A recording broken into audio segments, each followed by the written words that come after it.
জীবনযুদ্ধে প্রতিনিয়ত লড়াই যেন আমেনা বেগমের বিধিলিপি। একসময় জয়দেবপুর বাজারে পেঁয়াজ বাছাই করে দুই বেলা দুমুঠো খাবার জোগাড় করতেন। বয়সের ভারে এখন কাজ করার শক্তি নেই আমেনার। আগে তো মনে হয় স্বামী তাতে স্বামী বয়ে বয়ে খাওয়াইছে, খাই মারাইলে কাম দুম করছি, ফায়ার কাম করছি রাজবাড়ি। জীবনের শেষ বেলায় এসে আশ্রয় নিয়েছেন একটি দোকানের বারান্দায়। সম্বল একটি পুরনো চাদর ও ছেঁড়া মশারি। খাবার জোটে যখন কেউ দয়া করে কিছু দিয়ে যায়, না হলে অনাহারেই দিন কাটে এই বৃদ্ধা মায়ের।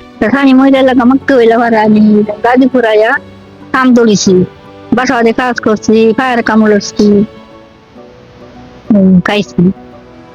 তোরা ছিল ধুমসায় কাম করছি, কায়লা করলাম, মন তো আর পারি না বুড়া বান না টানে করে তাই কি আরাম এখানে করে তাই না বুঝে তো ঠান্ডা মানুষ যার মা দুবা বাথরুম চান দেয় খাইলো, কেউ দেয় কেউ দেয় না, মনে সাজা মায়া লাগে দেয় না, এই অবস্থা আছে। আমেনা বেগমের বাড়ি কিশোরগঞ্জ জেলায়। একসময় জীবিকার খোঁজে চলে আসেন গাজীপুরে। স্বামী মারা যাওয়ার পর থেকেই একাকী জীবনযাপন করছেন। দীর্ঘদিন জয়দেবপুর বাজারে একটি দোকানে পেঁয়াজ বাছাইয়ের কাজ করতেন। তবে বয়সের ভারে এখন আর এই কাজটিও করতে পারছেন না। না না রান্না তো করি না, বাত মনে হয় যে কেউ কিনে দেয়, কেউ বাটো তো বাটক দিয়ে দেয়, আর কেউ কেউ টেকা দেয়, কিছু কিনে খায়, এইবার চলতেছে। কষ্ট তো হইলে কি করন যাবি, সময় মতো খাওয়া দাওয়া পাই না, খাওয়া পাই না। বান্ডেল থাকলে প্রতি সেনমানিতে টাকা বাঁচবে। বিকাশ সেনমানি বান্ডেল কিনে জিতুন প্রতি লেনদেনে। এই যে যত কিছু মানুষ কত কিছু দিতে আছে, খাদ্য মানুষ কত কিছু দেয় না আমাদের, দেখা তো ছবি করে বেজে রেখে ও সব বেজে রেখে দেয় না, এর মাঝে মানুষ কাট করে দিতেছে।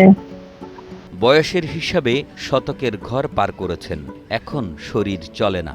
দোকানের বারান্দায় ঠাঁই নেওয়া এই নারীর জন্য নেই কোনো সরকারি সহযোগিতা, নেই কোনো সামাজিক নিরাপত্তা। স্থানীয়দের কেউ কেউ দয়া করে মাঝে মধ্যে সহায়তা করেন, এতেই চলছে আমেনার জীবন। এক বছর আগেও মাঝে মাঝে আসতো, আইসা দু একদিন দেখা গেলো থাকতো, আবার চলে যেত। ঈদের দিন আগে থেকে আসছে, বৃষ্টি হয়েছে, রৌদ্র আছে, এই যে এই জাপটার নিচে বারান্দার নিচে থাকে। কোনো সময় কেউ দিলে খায়, না দিলে না খাই থাকে।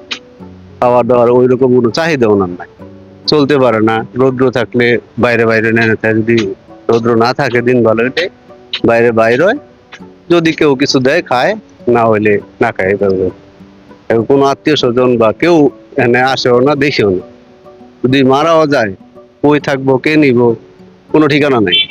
একটি শতক ধরে পৃথিবীর আলো বাতাস গায়ে মেখে জীবনের সবটুকু লড়াই শেষে আমেনা বেগম আজ নিঃস্ব ও একা। বাজারের কোণে পড়ে থাকা শরীরটা যেন সমাজ ও রাষ্ট্রের বিবেকের প্রতি একটা নীরব আঘাত। এলাকাবাসীর প্রশ্ন, এভাবে আর কত আমেনা বেগমরা অযত্ন অবহেলায় একদিন ডুবে যাবে পশ্চিম সাগর তীরে।